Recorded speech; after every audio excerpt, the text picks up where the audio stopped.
Hello Kapalawenya at Kapupu! Paano nga ba mag-join sa Pupu? Let's go!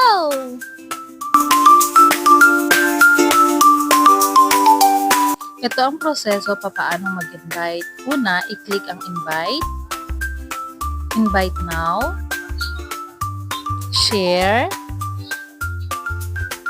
At piliin ang messenger. I-send ito sa taong i-invite mo.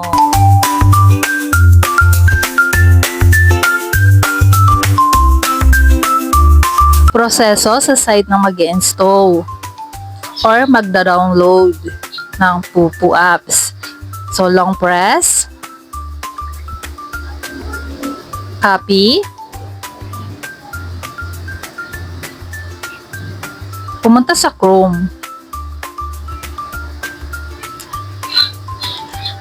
i-paste ito, go. Ayan na. Download immediately. Lagi i-check ang Google Play sa itaas bago i-press ang install. Eto na, meron na kayong Pupu apps.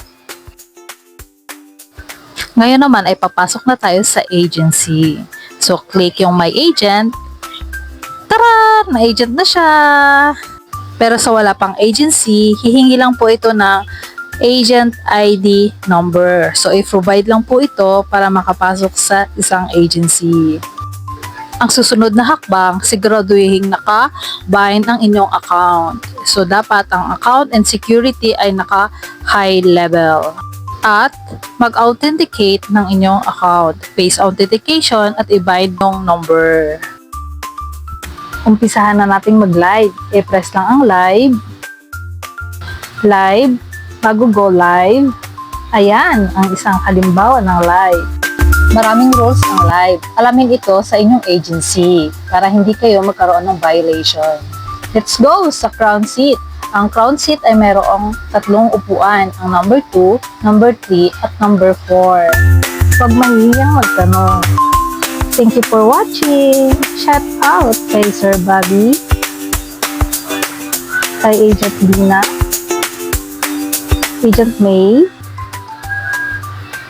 Cici Maricel, Agent Jel, at syempre sa nag-invite sa akin kay Sis Ding. At hindi rin mawawala ang mga member natin dyan, ang Kipi family. Thank you for watching.